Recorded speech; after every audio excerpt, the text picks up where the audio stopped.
Carly gets a credit card with a 16.99% APR and charges $500 with it. Each month, the minimum payment will be 5% of her balance, or $20, whichever is more. If Carly can only make the minimum payment each month, how much will she owe at the end of the third month or at the beginning of the fourth month? All right, well, we are going to assume that she's going to have a finance charge her very first month. So, remember, the finance charge is found with an annual percentage rate. But annual means per year, and if we're talking by month, we don't want an annual. We want a monthly rate. So we're going to have to take our 16.99%, and first thing we're going to do is change that to a decimal. So remember, 2 places to the left, so 0.1699. Now that's annual.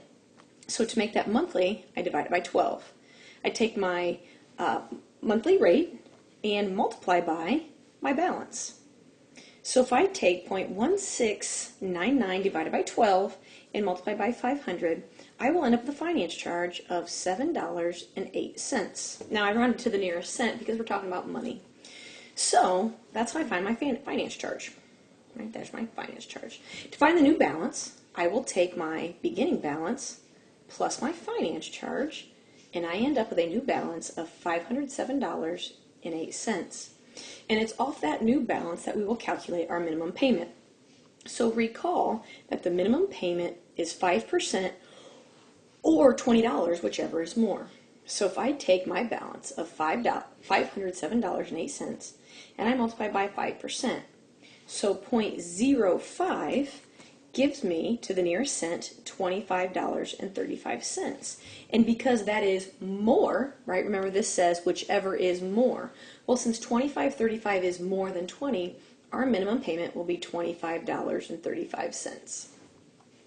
So, if you have a balance of $507.08, I'm going to go to the next page just for the math part. My ending balance is $507.08. I'm going to pay $25.35.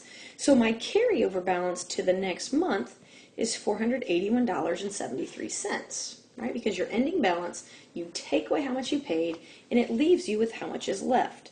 So $481.73. And then we do the same thing again. So I'm going to go ahead and actually just delete these, because the process is going to be almost identical. We still use our 0.1699 divided by 12, but now we multiply by 481.73 because that's my new balance. And you'll notice my balance went down just a little bit, and therefore my finance charge will also go down. So my finance charge is $682. So if I take my $481.73 and I add $6.82, my new balance is $488.55.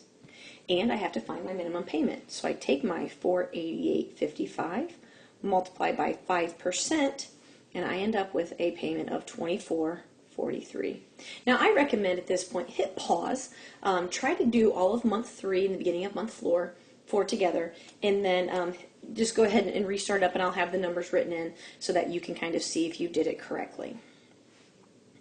Okay, so to find the beginning balance for month 3, hopefully you took your $488.55 and you subtracted your payment of $24.43, so your carryover balance for the next month was $464.12.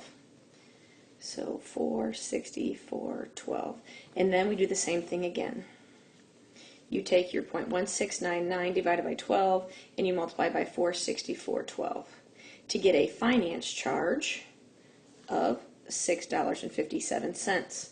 When I add, oops, decimal in the wrong spot, it's bad color, 464.12 plus 657, my new balance is $470.69. I take that balance and multiply by 5% for a minimum payment of $23.53. I'll subtract those two values, and my carryover for the beginning of month 4 is $447.16. And that is how you can figure out credit cards by hand. Now, this is also assuming there are no new charges and there are no other charges, late payments, overdraft fees, or anything like that. This is just very straightforward.